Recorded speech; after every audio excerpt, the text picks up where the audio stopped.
I'm here at Parenting by Nature, located on Cedar Point Drive in Barrie. Parenting by nature, for some, is very easy. They get married, they have kids. For others, like my guest tonight, who is in a same-sex relationship, it wasn't so easy. They have to look to surrogacy.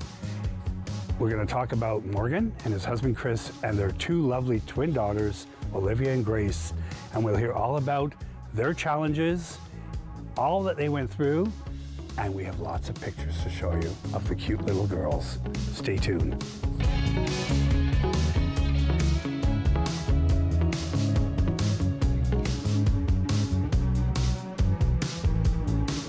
Welcome to the show. I have a guest on with me tonight who I've known for quite a while, long before he became a daddy. But we're going to talk about all that this evening. Morgan was on my show a couple of, maybe a year or so ago, talking about finances. Tonight, we're not talking about finances. Well, we're going to talk about finances because finances down the road for him going to be very expensive. But welcome, Morgan Sheridan. Thank you very much. Thanks. Good to have you again. Yes. You have, well, since last we chatted, Yep. you and your husband, Chris, we're carefree, flying off to Hawaii, Yep. vacationing here and there. Yeah, no cares in the world. No cares in the world. Yes. And then suddenly, Yeah. you said it was time to have a family. Yes. Yeah, and that we've done. We've done. So interesting. I know the last time that I was on the show, we were just at the beginning stages of looking into this and family planning. Exactly. And so fast forward now, and we're very happy to announce 6 weeks ago, we welcomed two beautiful baby girls into our world. So, and what an adjustment that's been. It's great though. It's good. Yeah.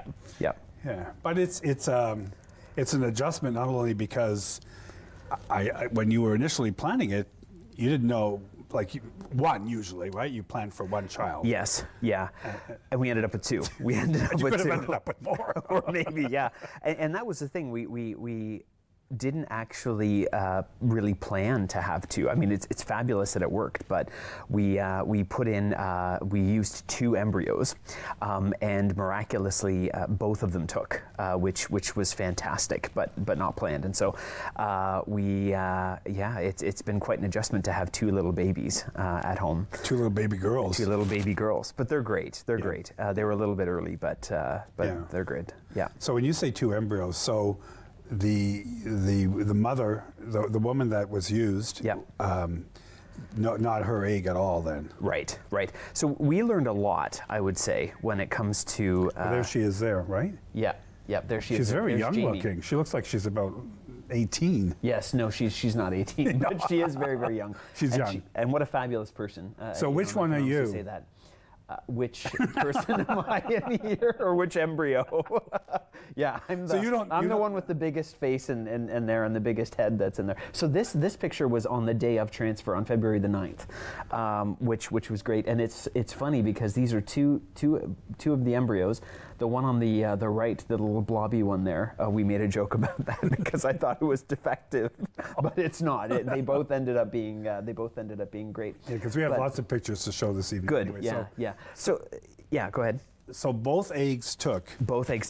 Yeah. So both embryos, I mean. And I'll be honest with you. I would say that my familiarity with the whole process was nothing. I had no idea about the science of in vitro or how pregnancy works. I had no idea. So I learned quite a bit. And we started this process. I would say it was probably the fall of 2014. That's when we started to look at having babies. And prior to that, Chris and I had, a long time to decide whether or not we were going to adopt or whether or not we wanted to try to have kids of our own. And we decided for us that we would try to have kids of our own, that we would look at that avenue first. So in the fall of 2014, we met with a lawyer, Sheridan, who's a great surrogacy lawyer, well known in Toronto, and we just started to look at what our options were, and that kind of opened up the world of surrogacy to us, and it's fascinating and pretty involved, I would say. So first of all, what we did when we met with her is we started to think about, what is this going to look like for us? When's the timing and everything else? I had thought, and I had some common misconceptions about surrogacy when I started this. One, the biggest one, is I thought that in Ontario that it was for profit, and it's not. That was the biggest thing, and I think that that's probably one of the biggest misconceptions out there. That many believe that surrogates and everyone is getting paid to do this, and in Canada that's not the case. That was my first misconception. The second one is my understanding was I always thought the surrogate was the mother biologically related to the babies. So those two things, and both of those ended up being not true. First thing, we learned a little bit about surrogacy, and our first step was to find an egg donor. So in Ontario, and I don't know about the other provinces, but it is usually advised and a lot more common to have an egg donor and then a surrogate. So your surrogate is not fully biologically related to your babies, right? Mm-hmm. So we started with an egg donor, and we went through an agency down in Toronto and found our egg donor, and it is online. It is an online catalog, really, that you're looking at. So you're looking at pictures of women. Yes. Yeah. So you and their bio. Yes. Yeah. So you're looking at pictures, and they give you a bit of a brief medical history of who they are. But again, these are all women that donate their eggs, which is remarkable. So they're not paid for this. They're not paid for it at all, and in fact, you reimburse them for their expenses, but they're not paid for it. And thank goodness there are women out there that are willing to do this, that are willing to help people like us. Okay, so let's. Yeah. You pay them. So do you pick somebody, and then they go and get the egg from that individual? Yes. Oh, I see. Okay. Yeah. So the eggs aren't harvested into right, like kept in, I don't know, dry ice or something. No, dry ice in the basement somewhere. Yeah. No, not quite. Not Here's quite. the tube. No. Yeah. You want fresh ones. Good fresh ones. Yeah. Fresh eggs. But and that's it. And so wow. we looked at a big catalog, and that was actually really hard. So you'd think it'd be easy, but you start to look at things, and I'll say, it starts to get a little bit funny because you're picking the mother of your children, really, right. You know, the equivalent of what the mother would be. And we agonized over that, and it's very competitive. Very competitive. Really? And so it is. And so you mean competitive for you and Chris to pick, or competitive for the donors? Competitive for us to pick. Yes. So there are more of us looking to get eggs than there are people willing to donate. And I see what you mean. Oh, yeah. There's a high demand for eggs, not just for same-sex couples, but right. from heterosexual couples. Yeah, exactly. And overseas. So Canada has a very large market of overseas individuals, overseas same-sex couples, and heterosexual couples as well. So this catalog is open internationally. Yes, yeah. But you pay the agency fee. Right, so you pay to get access to these individuals that are there, and there's a lot of folks from same-sex couples from Israel. There's a lot of same-sex couples from Eastern Europe, we found. Male, male, female, female? Yep, mostly male, male. And some from the States, some from Australia. So it's very, very competitive. And, we would look, and what we were finding was some of the women that we were interested in that kind of met, what we were looking at for our criteria, we would inquire from the agency, and they would say, no, sorry, they're taken. And that happened often for us, quite often. So a woman couldn't give you, they have more than one egg. Right, and so when a woman donates her eggs, they'll do a retrieval process, and they'll get whatever some maybe you only get one, some you get, maybe 10 or 15 or whatever it is, but they donate only to one person. So there is a way, we didn't really look into it that much, that you could possibly share the eggs, but we didn't do that. So a woman who's donating her egg, yep, or eggs, only donates one time, and then she's out of the catalog? Per time for a couple, but you can donate multiple times. So So you could go back to the catalog and get the same egg donor if you wanted more kids? You could do that. Okay. If she's willing, if she's still doing it, if she's still doing it. Right? Yeah. Right. So interestingly enough, we looked at one woman who we liked, and it looked like she had hit all the marks. And it's hard, by the way, because you look at their picture, and at first what we tried to do was just look at what was on paper. So we'd look at their education and we'd look at everything else, and then we'd look at the picture, and then we'd think, okay, well, not so much. Maybe that wouldn't be a good match for us. So then we just started to look at pictures, but we would find that the bio didn't match. So anyways, we finally narrowed it down to one person that we looked at, and we were very excited. And yeah, because you both had to agree. We did, yeah. Which I just let Chris pick. No. It was, and that was actually not too bad because we're so similar when it comes to looking for those things. So we chose someone. We were excited. We went back to the agency, and she called us the next day and said that this woman was no longer.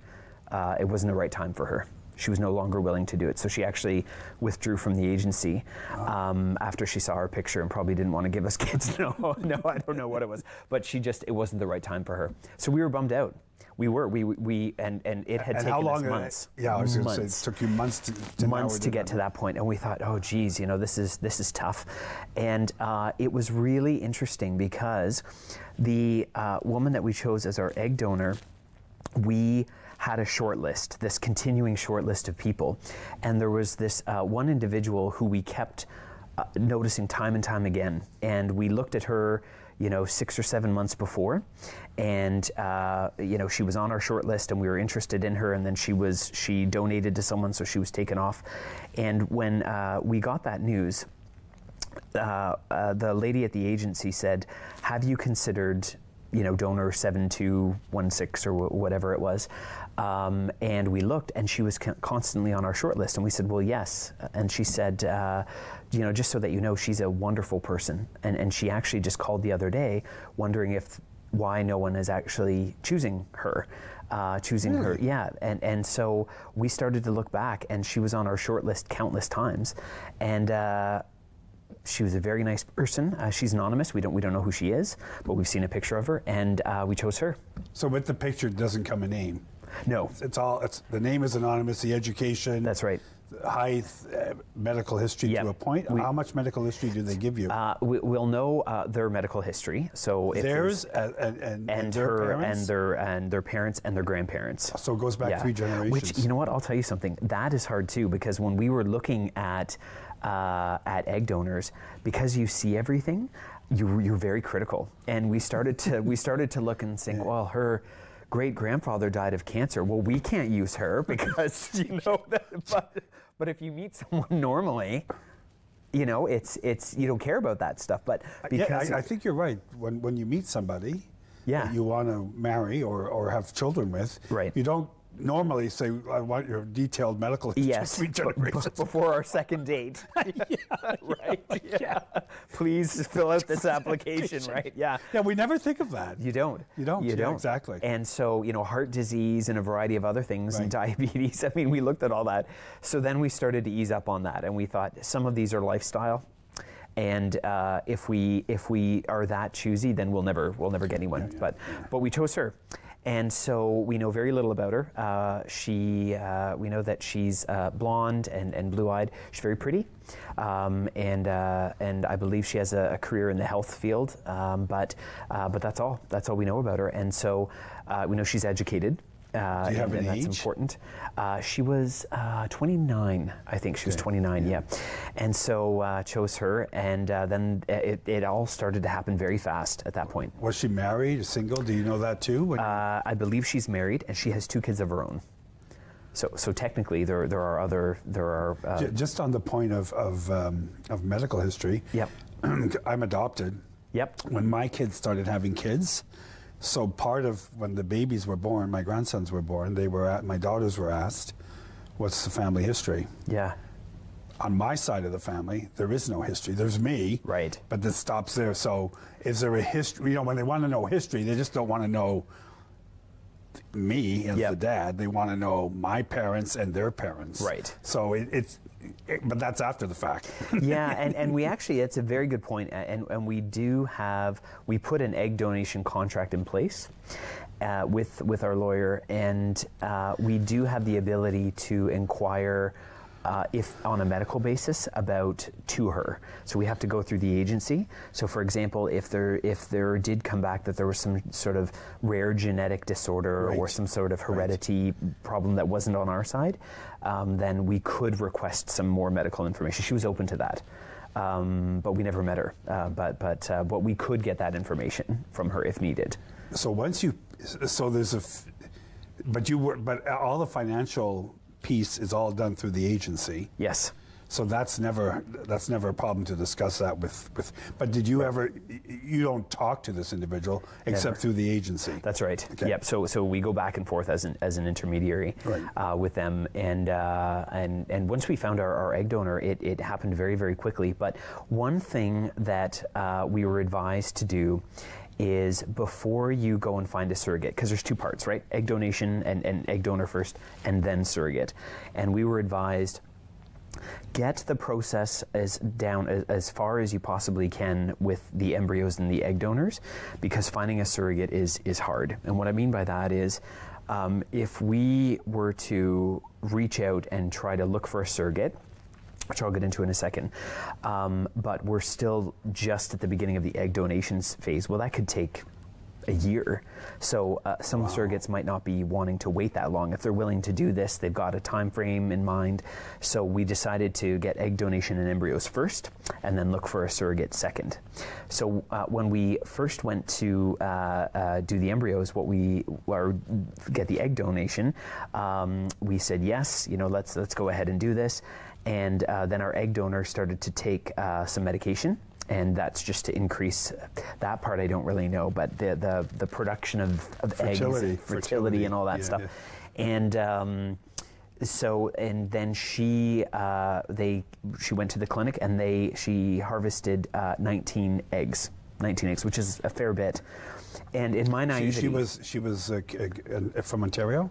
Yes, yeah, Southern Ontario. Okay. Yeah, but we don't know whereabouts. And in my naivety, because I had no idea, I thought when you had 19 eggs, I thought that meant we could have 19 babies. So I said to Chris, "That's too many." I said, "Put them back. Put them back." I said, "We don't need them." But 19. But I learned very quickly that that's not the case. And so we have 19 eggs, but only 14 were mature. So that was the first thing. You can't use all of them, right? And so only 14 were mature. And then what we decided to do was create the embryos. And what an embryo is you have a woman's egg and a man's sperm, you put them together, and then you create an embryo. And so we decided to create 5 embryos with me and 4 embryos with Chris, and we have 5 eggs that are in our freezer at home. I'm kidding. They're not. They're at the clinic. So we still have 5 eggs. So we did that. We went to the clinic, and we created these embryos. We then had a choice at that point. Okay. Wait a minute. Yep. Wait a minute. The eggs are harvested. Yes. 5 eggs for you, 4 for Chris. 4 for Chris. Right. What was the time frame between getting the egg and you and getting the sperm to go with the egg? like 7 minutes? I don't know. I'm kidding. No. Got 2 minutes to get here. Good question. Like you get a it wasn't call. Long. It wasn't you get long. a call saying we've got eggs. Yes. When can you get here? Yeah. It was no, not quite. It was she donated, and it was a couple weeks. I think before we went down there. Yeah, it wasn't the same day. Within 24 hours. No. Yeah, no. No, I think it was a couple of weeks. Yeah, it was a couple of weeks. Quick, go down quick. Yeah. So get over here now. Yeah, no, luckily not. Because No, because that's an interesting. It is a good question. Yeah. Like okay, we got to get there now. Yeah. Because I can remember, you often sometimes hear married male-female couples saying, I'm ovulating, get home now. Right. Right, yeah. That wasn't the case. No, luckily The no. eggs Luckily are no. getting We had a scheduled time to go in and do our donation. Like rush down immediately. Which is a whole other world, that donation process. But did you both go together when you? Yes, we did. And I'll tell you something. When we were in the waiting room, and it's this big waiting room that's there. There's other guys there? No. This is like a nice family environment in here. And she said, when we said, hi, we whispered and we leaned in and we said, hi, we're here to do the donation. She said, what? and then I said, hi, we're here to do the donation. She said, oh, you're here to donate. And every head in that waiting room then flipped around and looked at us. But anyways. It was a waiting room for other things. And yeah, for the whole clinic. Okay. Yeah, okay. But it's not done in that area. It's done in a separate area. Were you nervous? Yeah. Well, kind of. Well, you have to produce. Yeah, you do. It's results-based that day. It is results-based. You will give it up. Yeah. But anyway, so we did that, and so then we created these embryos, and they will grow the embryos. Okay, wait just a minute now. Yep. Are we back to the donation part, or? Well, I'm just trying. So you provide the sperm. Both you and Chris gave sperm. Yes. One time, and it took? Yep. Oh, okay. Yeah. We're that fertile. Yeah.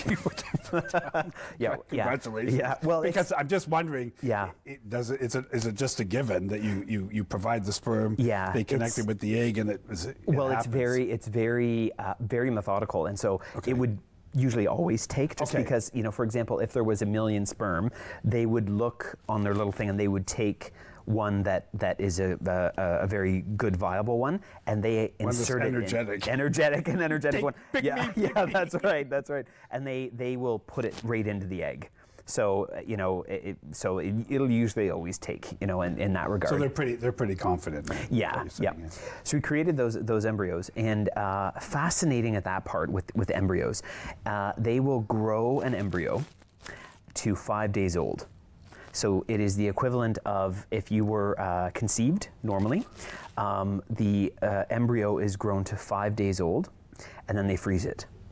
They freeze it at 5 days old, but prior to that 5-day mark, we had an option to do what's known as PGS testing, which we did that, and that just checks for a variety of certain genetic disorders that might arise.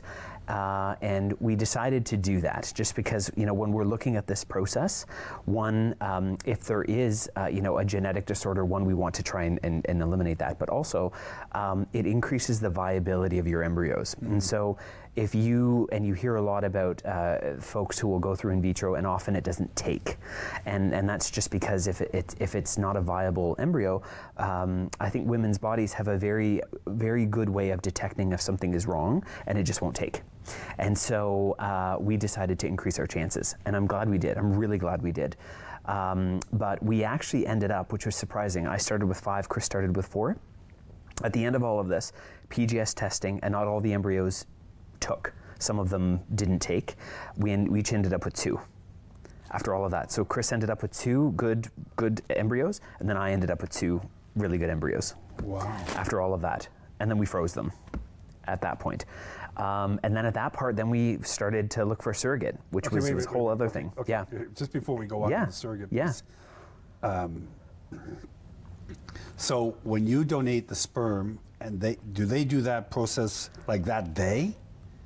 I think so. Yeah. That's actually a good point. Because they wouldn't freeze the sperm and the egg, and then at some point, they do run. They do run with it to the back as fast as they can. Okay, I got it. Okay, I'm just curious. Yeah. That's a good. I think they do. Okay, so you ended up with 2 and 2. So you had 4 embryos. 4 embryos. 2 of Chris's, 2 of mine, and very, very good quality AAA embryos apparently. Made in Canada. Yeah, made in Canada. Yeah. So we did that. So we froze them, and then we started to look for a surrogate, which is harder than finding an egg donor. So what we did at that point was we looked again to an agency. So an agency for the egg donor, and then an agency to find a surrogate. So why don't we just go to break? Yes. And we'll come back and talk about the search for the surrogate. Yeah. And we'll have lots of other pictures Yeah. of Olivia and Grace, right? Olivia and Grace. So we'll be right back with Morgan Sheridan.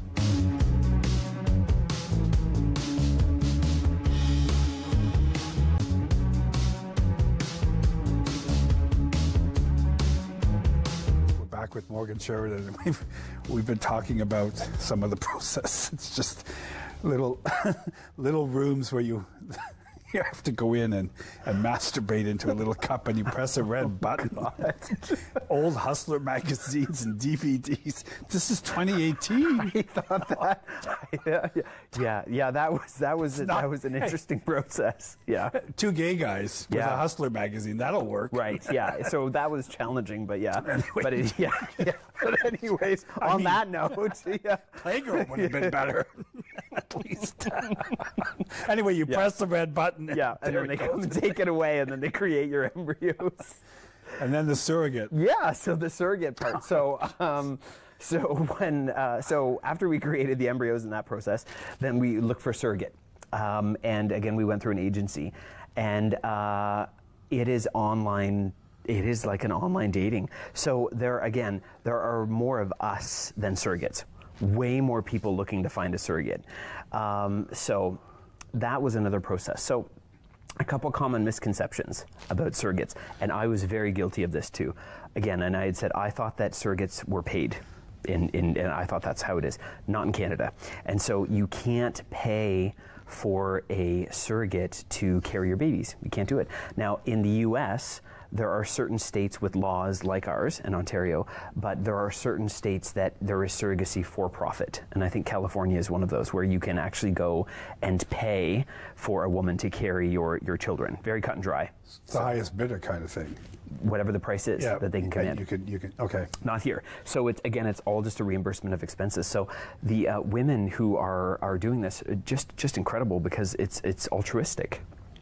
Right? I mean, they're doing it for the sake of helping out people who can't have babies. And thank goodness there are so many women willing to do this. So it's an online dating process. So the idea with this agency is that there's no matching. It's the surrogates will look to see who they want to carry for, and they choose us. So they choose you. They choose us. How do they choose? Oh, right. Yeah. So it's the opposite, right? So they look at us. You have to market yourselves to the surrogate. Yeah. Not because there's no genetic tie to them, to the baby. That's right. Or babies. It's separate. It's separate. Yep, totally separate. Yeah. So Chris, who is remarkable and very smart, created a video for us, which at the time, no one else had videos. After we did it, everybody did it. But Chris made a 4-minute video of our lives, and it was so well done. We did voiceovers and all this stuff, and it was just about how we met, and then our lives together, the traveling that we've done, and why we want to have kids. And we included some pictures and everything else, and then the search started. And that was emotional. That was hard, because at this point you have, and I'll be honest, money invested. Yeah. The egg donation process was very expensive, but emotional capital invested as well. And so we started to message a surrogate who was on the east coast of Canada, and it seemed as though it was going to go this way, and then all of a sudden she just didn't respond to us anymore. And that's hard. And there's a variety of things going on in her life, but it's just... It's rejection. It is. It is. And you want this so bad. Because at this point you're ready to go. Yeah, and you want it so bad. And so it's tough. You know, that part was really tough. So there was months that went by, and we were communicating with some people. And then we were in Hawaii, and we were on vacation, and we got chatting with someone who had messaged us, and we got chatting a little bit back and forth with her, and she ended up being exactly what we were hoping for. Perfect. She had a family. She was in Ontario. and she luckily, through us chatting, decided that she wanted to carry for us. And I'll tell you, that day, I remember exactly when it happened. At first I thought Chris was kidding, because I thought he was joking, but it was just, we felt fantastic that day, because we actually thought this is going to happen for us. Right. And then it was fast. That was in October, and we met our surrogate. October of 2017. Of 2017, yep. Right. And then we all got together for dinner in November. We got back, and then our surrogate started to go through the process, and then we met for dinner in November, and we met her, and her name is Jamie, and her husband is Matt. They've got 2 fantastic kids of their own, and I would say we fell in love with their family. Truly, I mean, such a great family, and we wanted to have a relationship with a surrogate, a good relationship, and one that's long-standing. So it was important for us to become friends, right, and click with that person, and it was the same with them, right? I mean, she's going to bring our children into the world, so she wanted to make sure, rightfully so, that we weren't, insane or whatever. And so we fostered a relationship, and then it happened very fast at that point. So from us meeting in October, we had our first and only transfer February the 9th, which was that picture that was up at the beginning. And when our surrogate was going through the process, it's daily injections to get ready. So there is it is a lot, right? There's daily injections. There's a prep for her, yep. And Chris and I talked a lot about what it is that we want to do. And it had been so long for us, to get to this point. And we thought we could put in 1 embryo, or we could put in 2 embryos. If we put in 1 embryo and it doesn't take, then Jamie, our surrogate, has to go through the process all over again, right? And then take injections. And what if we do it again and then it also doesn't take? Now we're multi-months away. Maybe things happen in their lives that necessitates her to withdraw from the program. Who knows? So we made a decision with Jamie and Matt to put in 2 embryos. And not thinking that they would both take, right? I mean, just doubling your chances. Doubling the chances, right? And that was a big day. And I'll also remember that day too. Going in and taking part in that, which is a bit strange, taking part in that, but incredible. Like just the whole process when they bring the embryos in, and we were in the clinic with her, and then we waited. So we put in 2 embryos, and then we just crossed our fingers. And waited to see if they took. That was very stressful, because you have to wait 2 weeks before you find out anything. And it was funny because Jamie, she was fantastic. I mean, she wanted to know as much as we did. And so she said, do you want me to do a pregnancy test, right? Because you might be able to tell. And we were dying to know. So thankfully she did, but it shows up a line if you're pregnant. And when she did it, she sent us a picture, and I don't know, but I don't know if there was a line, but we were all looking and zeroing in and seeing, and we started, and daily she was doing that for us, and all of a sudden we started to see this darkening of this line. We were getting our hopes up. We were excited at this point. We were excited. Still not quite sure. And when a woman is pregnant, they can do some blood work and test her what are known as beta levels, and they can tell you if she's pregnant, or if she's maybe pregnant with multiples. And looking at her beta levels, it suggested that yes, she was pregnant, but probably not with 2. The beta levels weren't really, really high at that point. So we thought, okay, that's great. That's great. We weren't able to make it down for the first ultrasound that day, or I think it was about 6 weeks later, to see if she was in fact pregnant or not. And so, but we had agreed to do a phone FaceTime with everyone afterwards, and she called us. And I've never seen an ultrasound before, so I don't know what the heck I'm looking at. And she said, congratulations, guys, we're pregnant. And so I think we're going to see a picture of it. Yeah. So this is and you see where it says twin A and twin B on here. Apparently, twin A on the left-hand side. Yeah. I didn't notice that, and I thought I was looking at the same baby. And so when you saw twin, I didn't even see. Yeah, I didn't even notice it. I was just, and I thought, oh my gosh, that's fantastic. She's pregnant. Oh, we're so great. And then they said, and even Chris said too, because we were all on a FaceTime, he said, do you notice anything about these pictures? And I said, well, they're dark, and it looks like that there's something in there, I can see something. Yeah. So anyways, about 3 hours later, no, I'm just kidding. No, about a minute later, all of a sudden, then I noticed the twin A and twin B, and I said, "Oh my God, we've got twins." They both took, both of them, both of them took, which was a just fantastic day. Yeah, because both embryos took, so that both of you. Yeah. So they both took, and miraculous, and then that was it, and then we were into it at that point, and we were pregnant. All of us were pregnant. All 4 of us were pregnant. All 4 of us were pregnant. Everyone was pregnant. The neighbors pregnant. Everyone, but we were all pregnant. And then there you are. Yeah. So this was actually the night before the C-section, the night before I had labor and birthed our children. Right. No, this is the night before. Did you have sympathetic pregnancy as well? I did. Oh boy, that was a nervous night. I don't think we slept at all. That night. This is the night before she's going in to deliver. Yep. And so our babies were a month early. Yeah. So the original due date was October the 28th, and this was September the 27th. They were born September 28th. But again, they were 36 weeks, which for twins is pretty good, which is pretty good. But they were a little bit small. They were worried. They weren't really sure. It looked as though there was a bit of a growth discrepancy between them. It ended up that wasn't the case, but they decided to just pull the trigger and do it. And so woke up the next day, early in the morning, went to the hospital.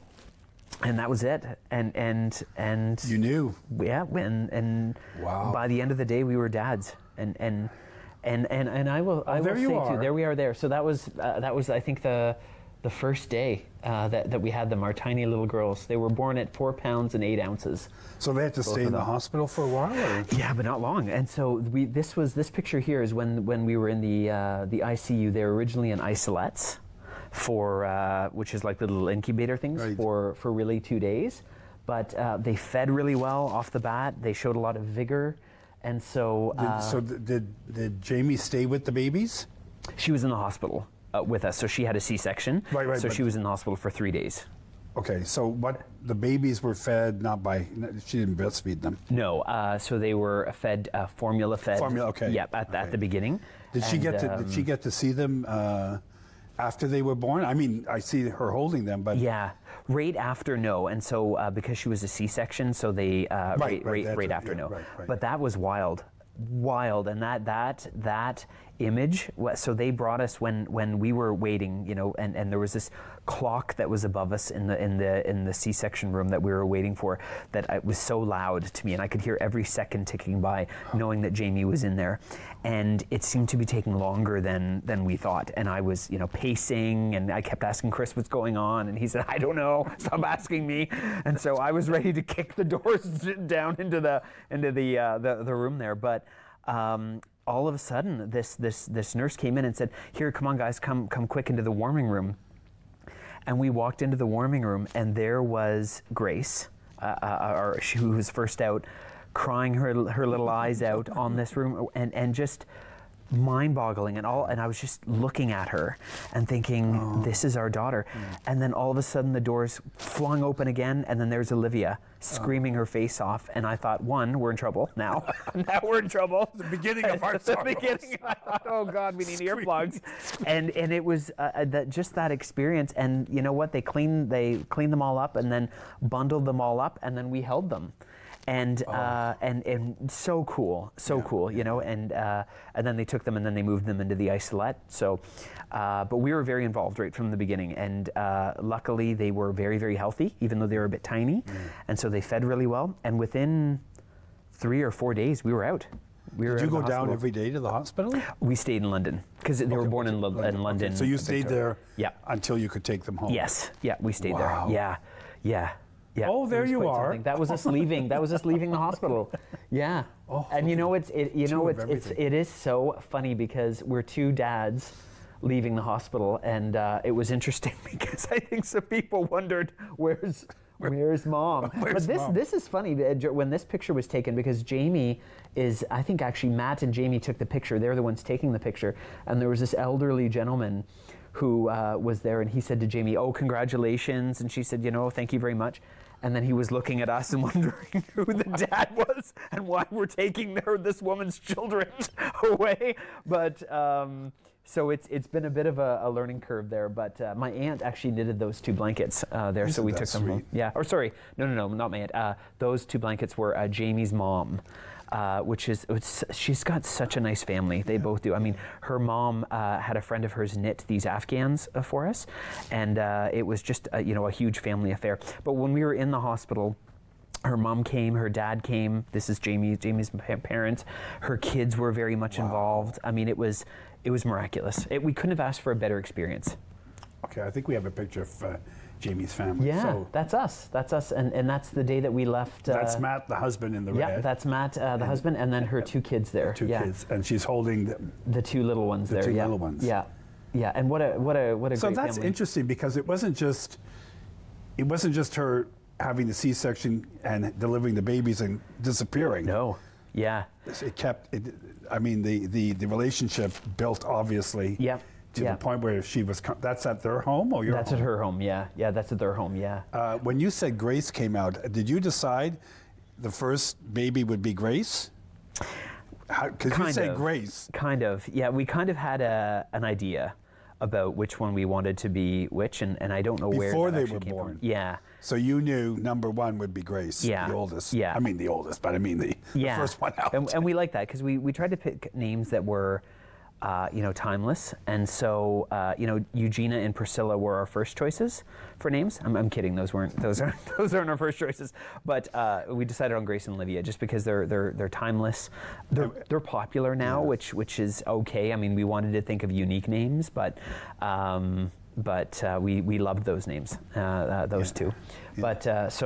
But we were good friends with her family, and that's what we wanted, right? I mean, we wanted her to be involved, and her whole family came and visited with the little babies, and her kids were fantastic with them. They held them and everything else, and that was one thing when we were going through it that we weren't sure of, as there's 2, her little kids are involved in this too, right? It's a family affair, and they were so terrific with it. They got it that mommy was just babysitting these 2 little babies for us, and knew that that we would take them home, but it was very, very important for us to have them involved, and more so after they were born.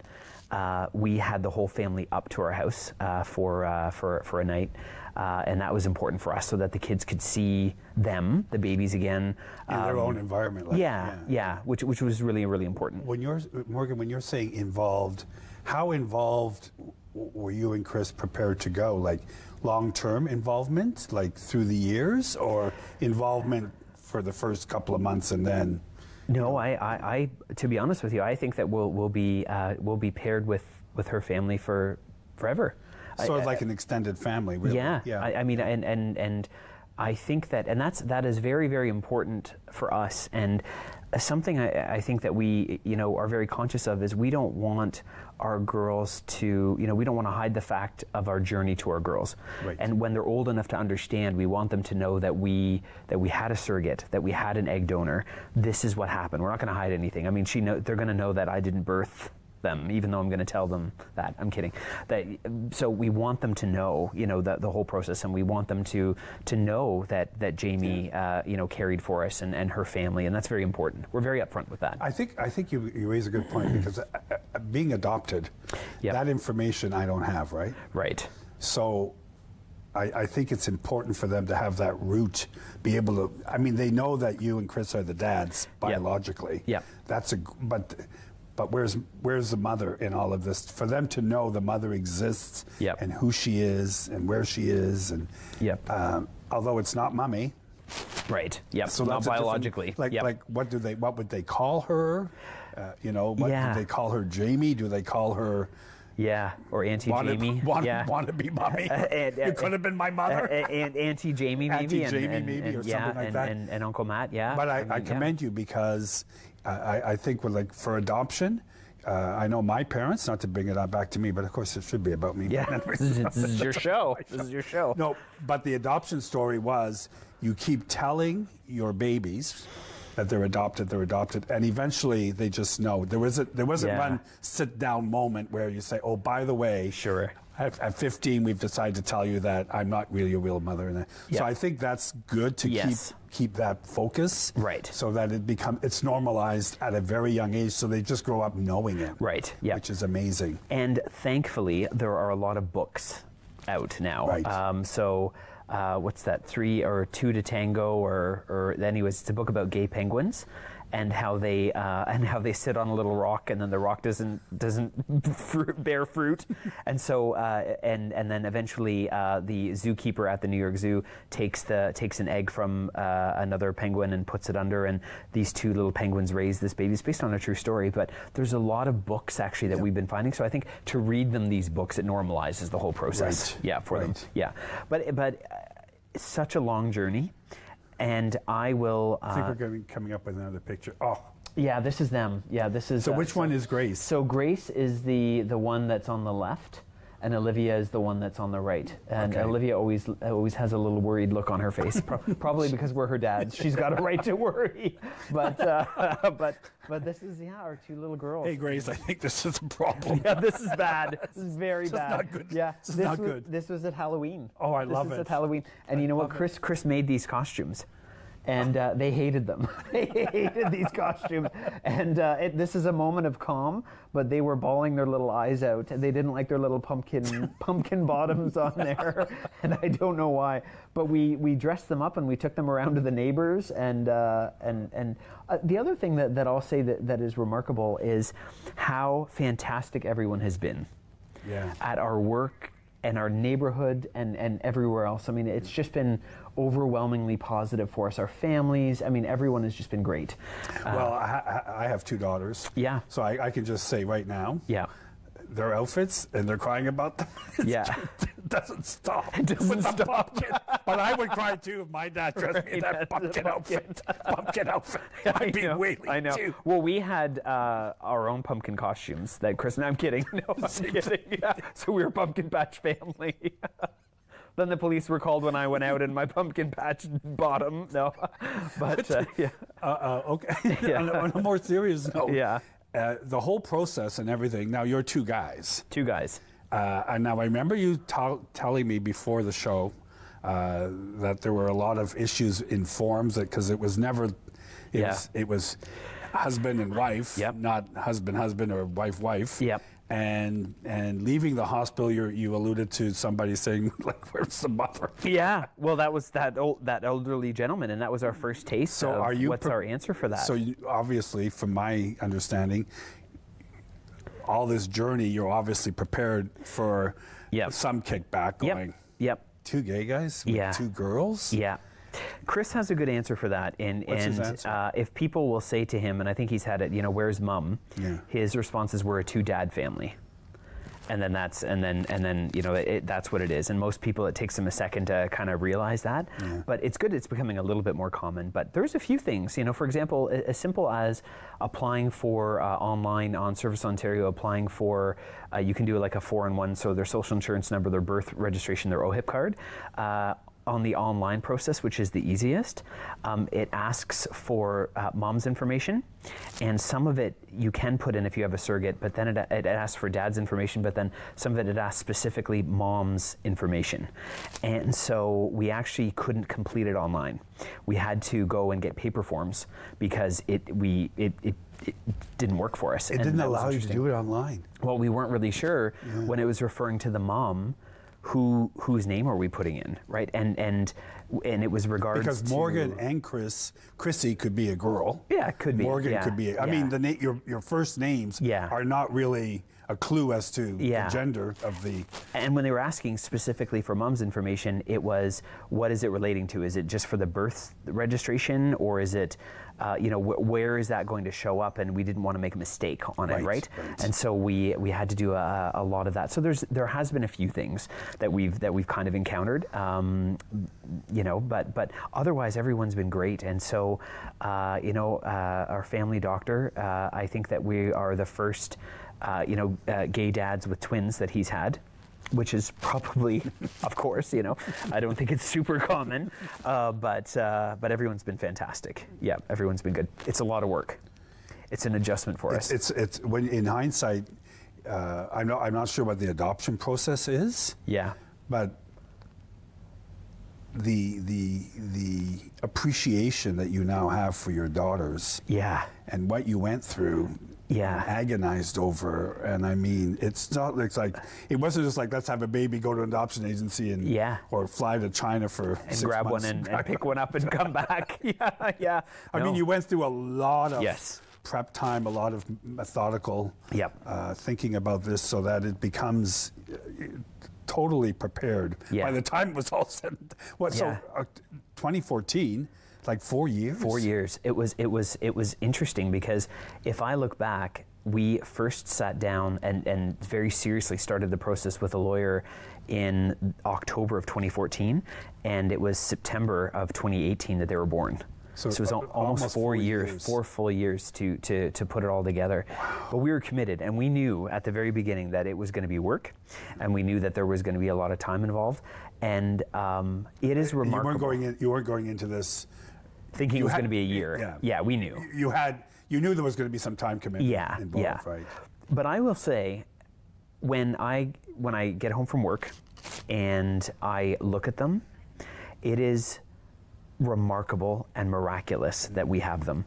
And I sometimes just stare at them, and when I hold them at night, I look down at their cute little faces, and I just think, you know, we are so happy and overwhelmed that so many people came together for us to have these 2 beautiful girls. Mm-hmm. And it's funny because a lot of people will say you never know love until you have children, and I believe that. I mean, just the love that you have for them, even when they're crying in your face and crying their little eyes out, or they've done that a lot, or they've done that a lot, or projectile vomiting, which they did the other night. It's still, you still find it cute, you know, when one of them, you know, vomits across the room, you still think, oh, you know, that's and it's cute. Instant love, right? When they're born, it's instant love. And just the need to look after them and protect them, and they're just so helpless when they wrap their little hands around your pinky finger. I mean, it's remarkable. It really is. And I have to say, my partner Chris, who is the one staying at home, he bears the brunt of the challenges, and he's doing a remarkable job. Oh. I can the sacrifice that he gives every day is incredible. It's just incredible, and I couldn't imagine how hard it would be, you know, staying home. So that was another decision that you and Chris had to make, was who was going to stay home. Yeah. And I said, see you later. No. It was not me. Yeah. Well, Chris is far more qualified than me. So Chris was an RT. Because he works with at Sick Kids, So, and so at least he knew kind of what he was doing. I, on the other hand, did not. But I've learned a lot too. But for sure, it was an adjustment. And you know, it went from being very, very busy. We worked a lot, both of us, all the time. We were gone a lot, and to now being, you know, a little bit more stationary, and it's tough, right? I mean, you know, they're up a lot at night, and there's 2 of them, so one of them always needs something. And they're not independent. No. So all day long for Chris, he's catering to them. Yeah, and they always, if one of them is sleeping, then the other one wants something, or then it's just back and forth, and so, but it's tough, you know, and when one of them is, you know, when you're feeding one and the other one is crying, and then you try to grab the other one with your one hand and kind of rock her and feed the other one, and then you try to get the soother in your mouth and then put it in her mouth so that she calms down. It's hard to juggle the 2 babies. And changing diapers is twice. I mean, everything is twice. Everything's right? twice. Everything is twice. Yeah, so. Everything's twice. And now, in your home, are they in the same room? Yeah, co-sleeping. Yeah, you're supposed to do that. But it's funny because I don't sleep well whenever they're in the room. So just because I'm terrified that something's going to happen. But the noises that they make are wild, you know. And I remember, you know, the first or second night that we actually had them home, they were sound asleep, and one of them, I think it was Grace, we call her our little pterodactyl because she has this high pitch screech. In the middle of the night, just this piercing shriek comes out of the bassinet, and I jump out of bed, knocking over the table lamp, grabbing, thinking someone's abducting these children out from under us. And then I run over to the bassinets and I look down and they're sound asleep. And I think, what was that, you know? But a dream or something. Something. So, you know, my heart pounding. So sleep is a little bit of a. So when you leave in the morning for work, for the office, yep. Are the babies up at that point? Do you see them? Sometimes. And so Chris, you know, God bless him, I will try to stay. So what we do is we decided to try and do it in shifts, because they're always needing something, right? And so I will leave for the day and I'll go to work, and then I try to leave work right at 5 because that's important. But Chris is there with them, and then when I get home, I try to take over right away. He gives you the 2 babies. Yeah, he's like, see you later, see you later. Yeah.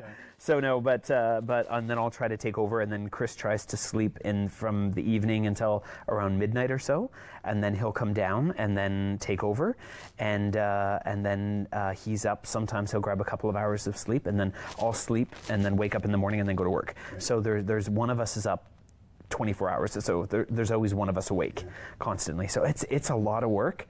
It's a lot of work, but I'll say even despite all of that, it's fantastic. I love being a dad.